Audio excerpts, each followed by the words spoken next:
For me, well-being is about being at a state of peace and contentment with myself and with the world. It's a place where I'm aligned with my heart and with what's most important in life, where I'm in an atmosphere where I can give and receive love on a regular basis, because that to me is an essential part of the human condition, and where I'm content and happy with my surroundings.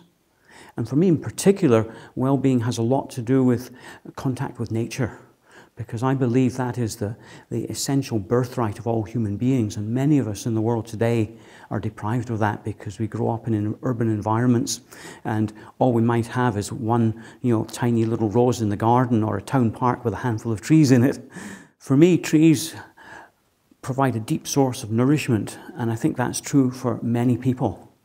And I work a lot with trees now, but if I look back at my childhood, my adolescence, and even when I was at university, without knowing much about it, if I was feeling troubled in myself, if I had a bad day, if I was emotional or upset about something, what would I do? I would go for a walk in the woods. And while I was out for a walk in the woods, now I know that what I was doing, I was in the energy field of the trees, which embody qualities of stability, of strength, of peace, of endurance, of resilience, of life. And all those qualities are really vital to us as human beings. And when I look at the world today, many people don't have that opportunity. They live in concrete, they're surrounded by electronic signals of all sorts, and it's an artificial environment.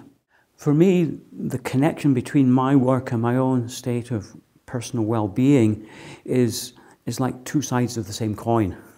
And I'm somebody, when I was young, people would ask me, what is the purpose of life? Well, there was no purpose of life in those days. It was the result of a chance encounter of chemicals in primordial soup billions of years ago.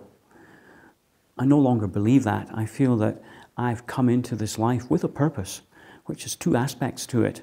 There's a personal purpose and there's a transpersonal purpose. And the personal purpose is for me to discover who I truly am, the self with the big S, the capital S, the spiritual self, my true identity, which is vast and limitless. And my physical body and my upbringing and everything else is the filter through which that limitless self can express on the earth. So it's how wide a channel can I make for that? How much of my connection with all that is, with the essence of life, can I allow to come forth? And my work is an expression of my passion and my inspiration. It's a true calling of the heart. And that's the connection, because in committing myself to the work that I do, I'm allowing my passion, my deepest inspiration and calling to come alive in my life.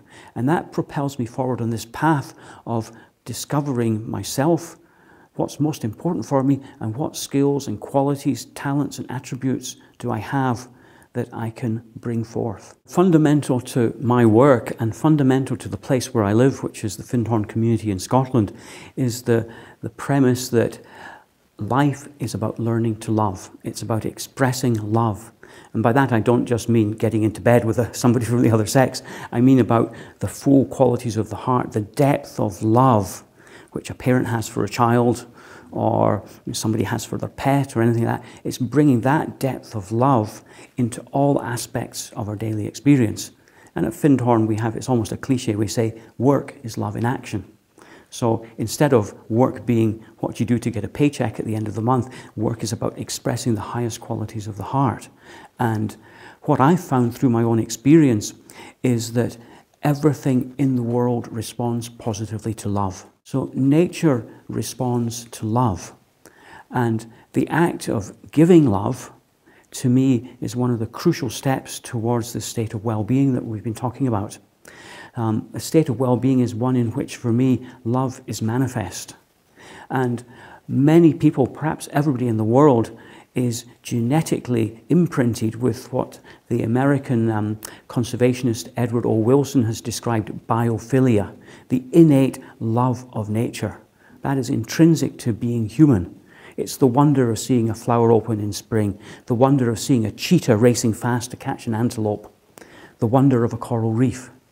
So love, to me, has two aspects to it. There is what I might call passive love, which is I can just, receive love, be loved, and that's wonderful and necessary. Active love is actually giving love and expressing it. And I can do that through the work that I do, making an expression of love, but I can also do it through something as simple as hugging a tree, or indeed hugging a person. And it's, for me, that act is having physical contact, is saying, I'm here, I'm alive on planet Earth, so are you, whether it's a human being or a tree. And in that moment we come together and we can transcend the separation between species, the separation between people, and recognize that in our essence we're the same thing. We're the spark of the ocean of being that has come alive at this time in the early 21st century and is sharing the experience of being on planet Earth together. And that by coming together we can see that in each other, and I can reinforce that in a tree, and hopefully if I'm hugging a person, it's a mutual two-way thing. And if I hug a tree, I can also pause, turn within, breathe deep, and draw in the peace, the tranquility, and the accumulated experience of a tree, which is very different to a human experience. We're busy, we travel around all over the place. A tree stays rooted to the spot and allows experience to come to it. And we, I believe, would really benefit from having a little bit more of that in our lives.